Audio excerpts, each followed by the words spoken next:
주신 말씀은 잠언 27장 14절로 27절입니다. 교독해서 읽도록 하겠습니다. 이른 아침에 큰 소리로 자기 이웃을 축복하면 도리어 저주같이 여기게 되리라.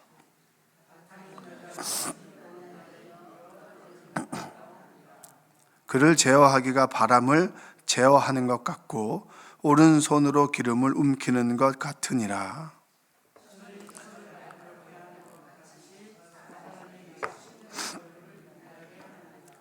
무화과 나무를 지키는 자는 그 과실을 먹고 자기 주인에게 시중 드는 자는 영화를 얻느니라.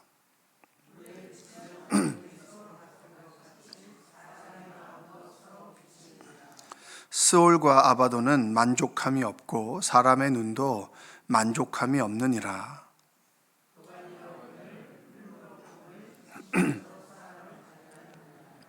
미련한 자를 곡물과 함께 절구에 넣고 공의로 찌을지라도 그의 미련은 벗겨지지 아니하느니라.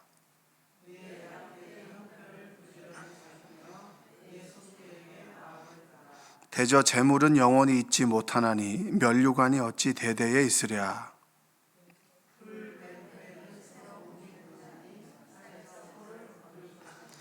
어린 양의 털은 내 옷이 되며 염소는 밭을 사는 값이 되며 염소의 젖은 넉넉하여 너와 내 집의 음식이 되며 내 여종의 먹을 것이 되느니라.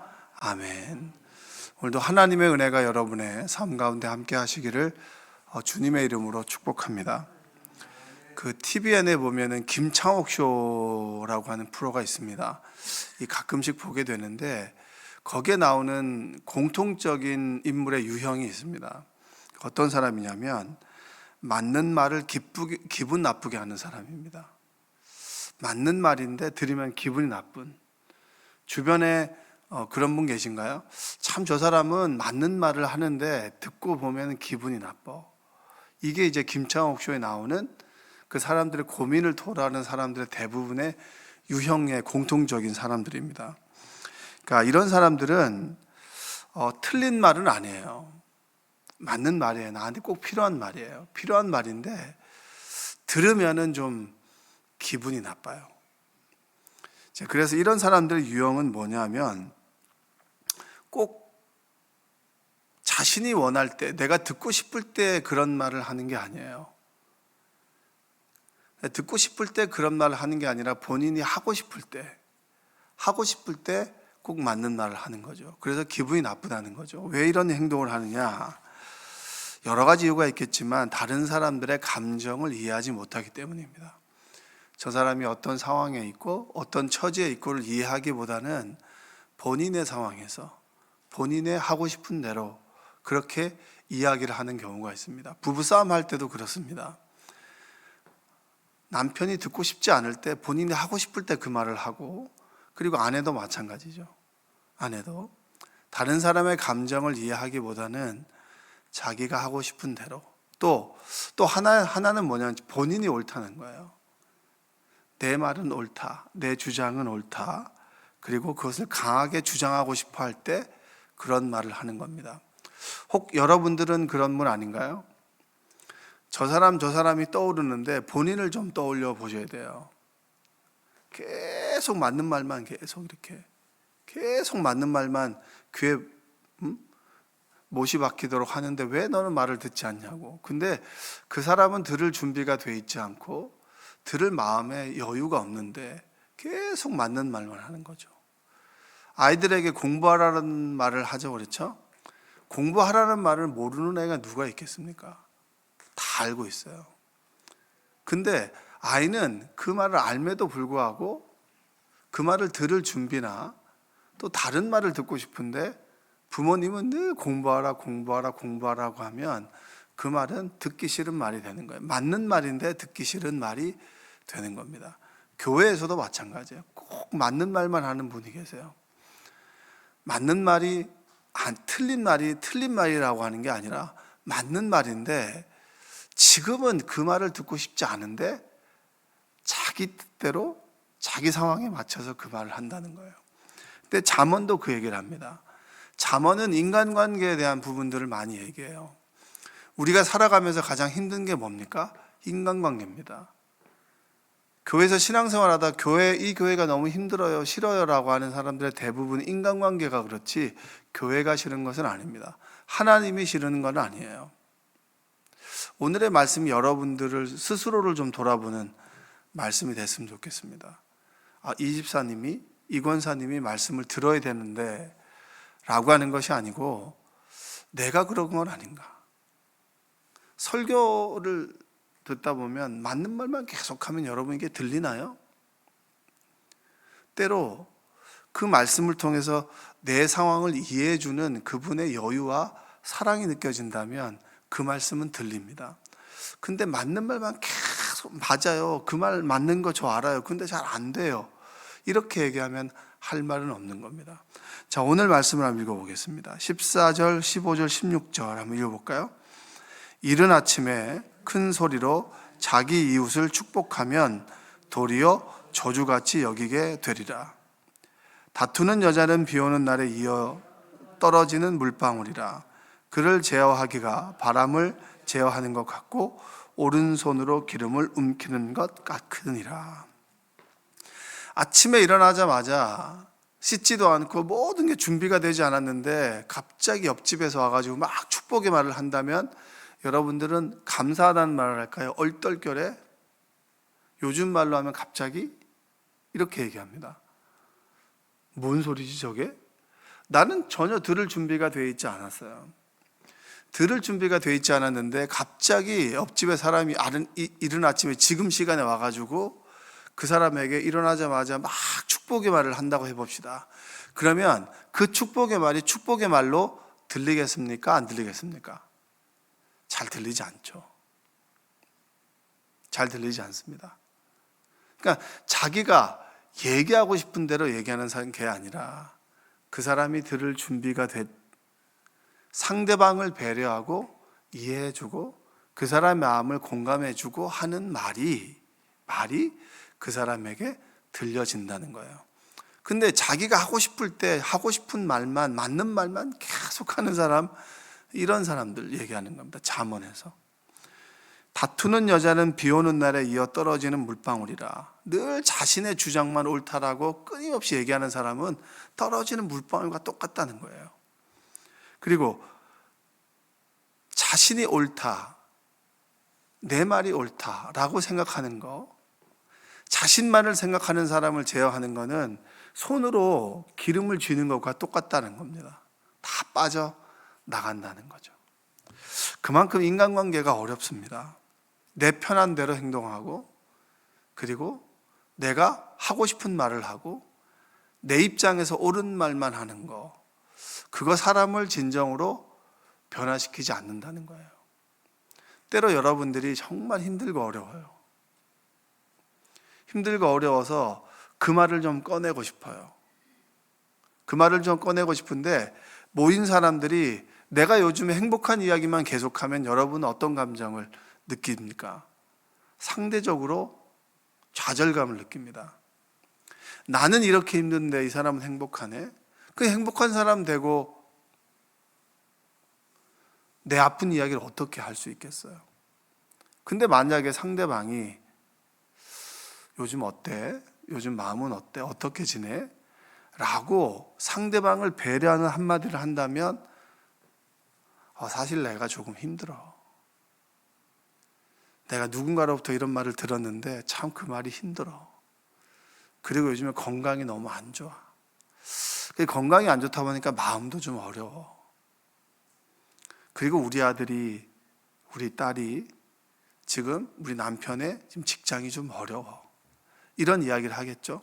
근데 다른 사람들을 전혀 배려하지 않고 그 사람에겐 관심이 없고 오롯이 자기 얘기만 하는 사람이 있어요. 만나면 자기 얘기만 계속 하는 사람이 있어요. 끊임없이. 그런 분들과 대화하다 보면 어떤 걸 느끼나요? 벽을 느끼잖아요. 벽을 느끼고, 그리고 자신의 세계에 사로잡혀 있는 사람인 거예요. 그런 사람들을 이야기하는 것이 오늘의 읽었던 14절, 15절, 16절입니다. 그러면 홀로 살면 되겠네, 그렇죠? 홀로 살면 되겠네요. 이런 말이 있습니다. 나는 자연인이다 이런 분들은 소위 이제 우리가 사는 어떤 이 공간을 좀 떠나서 홀로 지내는 사람들이잖아요. 그 옛날에 수도승들이 있었습니다. 수도승들이 속세를 떠난다 그러죠. 속세를 떠나서 아무도 없는 산에 홀로 살았습니다. 근데 그런 사람들도요, 이 마을 자체가 없어지잖아요. 그럼 떠납니다. 상대적이라는 거죠. 이 사람들이 있기 때문에 내가 홀로 있는 건데, 사람들이 없으면 사람들이 있는 곳으로 또 떠난다는 거예요. 우리는 서로 관계를 맺으며 살아가는 사람들입니다. 홀로 살아갈 수 있는 사람들은 아무도 없어요. 그래서 교회를 떠나거나 교회를 떠나고 싶어요 라고 하는 사람들은 저 사람 때문에, 이 사람 때문에, 이 사람 때문에 떠나고 싶어 하죠. 죄송한 말씀이지만 그분들은 여기서 그 사람과의 관계를 풀어야 되는 거예요. 다른 곳에 가면 더한 사람들이 있는 겁니다. 인간관계의 문제는 이곳을 떠난다고 해서 해결되는 문제는 아니에요. 물론 떠나야 되는 상황도 있습니다. 근데 대부분의 상황들은 이곳에서 그 문제를 기도 가운데 관계를 통해서 풀어가야 되는 거예요. 그래서 제가 좋아하는 말씀 뭐냐, 17절입니다. 읽어볼게요. 철을 날카롭게 하는 것 같이 사람이 그의 친구의 얼굴을 빛나게 하느니라. 한번 읽어볼까요? 자, 시작.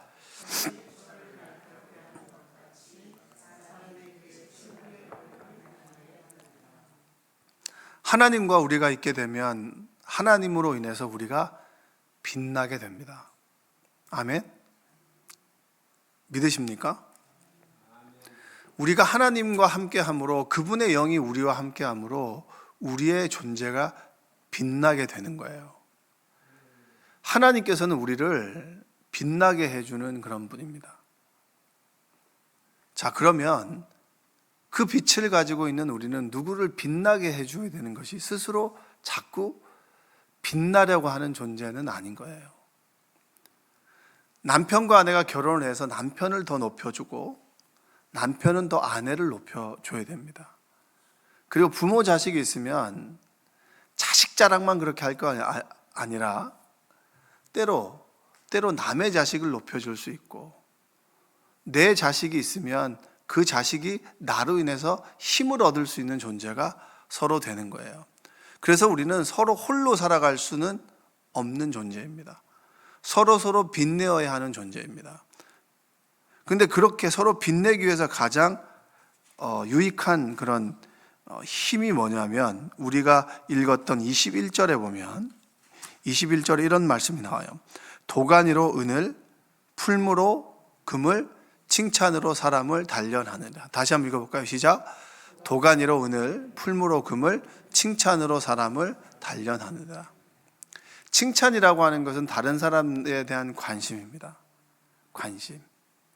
절대 관심 없는 사람은 칭찬할 수 없어요. 엉뚱한 칭찬하는 사람이 있거든요.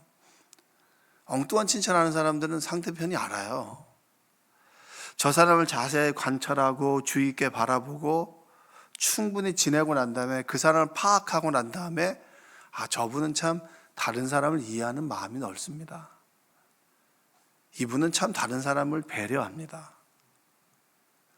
이 칭찬은 다른 사람들에 대한 관심입니다. 관심. 자, 철을 빛나게 하기 위해서, 서로를 빛나게 하기 위해서 우리에게 필요한 것이 무엇인지 아십니까? 타인에 대한 관심이에요. 그 사람에 대한 표정 하나하나, 그 사람에 대한 말 한마디 하나하나, 그런 분이 계십니다. 목사님 오늘 표정이 좀 안 좋으신데 어디 몸이 안 좋으세요? 이렇게 물어보는 사람이 있고요. 목사님 살이 좀 빠지셨는데요? 그리고 뭐 걱정이 있으세요? 이렇게 물어보는 사람도 있어요. 그 말이 참 고맙습니다. 살 안 빠졌는데 그렇게 물어주는 건 고마운 거예요. 왜냐? 관심이거든요. 상대편에 대한 관심, 사랑, 그것이 그 사람의 마음의 문을 열고 그 사람을 더 빛나게 해줄 수 있는 거예요. 내가 이 사람과 함께 있으면 내가 참 빛나, 참 힘이 나. 그런 존재가 여러분들이 되었으면 좋겠습니다. 그 김창옥 쇼에서 항상 보면은 그분이 이제 얘기해 준 여러 가지 솔루션이 있습니다. 저도 참 많이 도움을 받는데, 그분이 얘기해 주는 것 중에 거의 공통적인 것 한 가지가 있습니다. 상대편에 대한 관심이죠. 그 관심을 뭐라고 하냐면 상대방의 감정을 이해해 주고 공감해 주는 겁니다. 한번 따라서 이해하고 공감하자. 우리가 정말 필요한 것은 내가 저 사람에게 저런 말을 하기 전에 저분의 상황이 어떤지, 저분의 마음이 어떤지. 실제로 교회에서는 웃고 있지만 홀로 있을 때 눈물을 흘리는 사람들 많아요. 또 이 사람들 대부분이 보면 교회에서 기도하면서 눈물을 흘리잖아요. 그러면 사람들이 자꾸 그거에 대해서 아는 척하고 그런 게 또 싫어하는 사람들도 많아요. 자신의 슬픔과 감정을 숨기고 살아가는 사람들이 많이 있습니다. 근데 누군가에게는 우리 교회에서 이 사람만 딱 만나면 그냥 내 감정을 무장해제하고 울고 싶을 때 울고 웃고 싶을 때 웃고 좋은 일이 있을 때 마음 놓고 이야기할 수 있는 사람이 우리에게는 좀 필요합니다. 신앙 공동체에서 우리가 훈련해야 되는 것, 철을 날카롭게 하는 것처럼 상대방의 얼굴을 빛나게 해주는 것, 그게 무엇일까요? 우리가 정말 슬픔이 있을 때 이런 경우가 있어요. 이 심리학에서 보면, 상담학에서 보면 이런 게 있습니다. 부정적인 감정을 계속 걷어내면 내 안에 긍정적인 감정이 나옵니다. 그래서 어떤 사람이 막 욕을 하잖아요. 어느 정도 선까지는 욕을 하도록 놔둬야 돼요.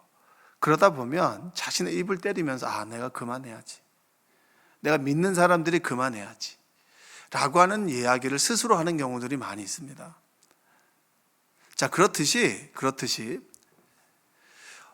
어떤 사람을 만나면 그게 내가 됐으면 좋겠어요. 여러분들이 됐으면 좋겠어요. 저 사람 이용하려고 하지 말고, 저 사람에게 내가 하고 싶은 말만 하지 말고, 저 사람이 하고 싶은 말을 그대로 하도록 놔둘 수 있는 그런 좀 이해해주고 공감해주고 사랑해주는 그런 관계를 신앙 공동체에서는 좀 만들어야 합니다. 우리 교회는 사랑이 없어, 이렇게 말하는 사람들이 과거에 교회에서는 종종 있었어요. 근데 저는 그분에게 묻고 싶어요. 당신은 사랑이 있냐고.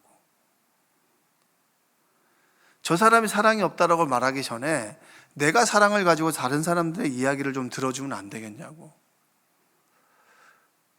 그 공간에 사랑이 없는데 왜 당신이 거기 있냐고. 하나님께 당신에게 사랑을 좀 나눠주라고 있는 거 아니냐고. 우리가 이곳에 있는 것은 사명이 있는 겁니다. 신앙 공동체는요, 좋은 공동체에 있으면 좋겠지만 그것이 아니라면 우리가 그것을 만들어 가야 되는 거예요. 상대방을 공감해주고 이해해주고 사랑해주고, 때로 어떤 사람은 자신의 이야기를 못하는 사람들이 있습니다. 그러면 그 사람들의 이야기를 좀 들어줄 수 있는 시간을 기다려주는 사람들도 필요한 거예요. 저와 여러분들이 그런 이해와 공감이 있는 사람들이 되었으면 좋겠습니다. 나 중심적으로 내가 하고 싶은 말만 막 해대는 사람이 아니라 상대방의 이야기를 좀 들어줄 수 있는 사람, 이해해주고 그 사람의 마음을 공감해 줄 수 있는 사람, 맞는 말만 계속 하는 것이 아니라 때로 맞는 말을 하고 싶어도 그 사람의 이야기를 내 입을 꾹 닫고 그 사람의 이야기를 끝까지 들어줄 수 있는 사람. 그렇게 되면 상대방의 얼굴이 빛나게 됩니다. 얼굴이 환해지게 돼요. 정말 슬픔에 울분에 있는 사람들이 한참 울고 나면, 울면서 기도하고 나면 얼굴이 환해지는 경우가 있잖아요. 그런 역할을 우리 모두가 했으면 좋겠습니다. 지금 살아가기가 각박하시죠. 몸이 아프고, 그리고 불확실한 미래 때문에 두렵고 근심이 되기도 하고, 하고 있는 일이 잘 풀어지지 않고, 그리고 정말 나를 이해해 주는 사람이 없어서 답답한 하루하루를 보내시는 분들이 계시다면 하나님께서 여러분들의 귀가 되어주시고 입이 되어주시고 하나님께서 여러분의 손을 잡아주신다. 그리고 하나님의 손을 경험한 우리라면, 그 마음을 경험한 우리라면 누군가의 손을 잡아주고 지극히 바라봐주고 맞는 말이 아니라 그 사람의 옳토당토하는 말을 끝까지 들어줄 수 있는 여유와 공감과 이해가 있기를. 그렇게 될 때 누군가를 통해서 내 얼굴은 빛나게 되는 것입니다. 나를 통해서 누군가의 얼굴은 빛나게 되는 것입니다. 그런 삶의 오늘이 되시기를 주님의 이름으로 축원드립니다. 기도하겠습니다. 사랑과 은혜가 풍성하신 아버지 하나님, 감사합니다. 다른 사람들을 이해하고 도와준다라고 하는 그 말이 오히려 그 다른 사람들에게 상처가 되지는 않는지 돌아보게 하여 주옵소서. 하나님, 우리는 참 어리석고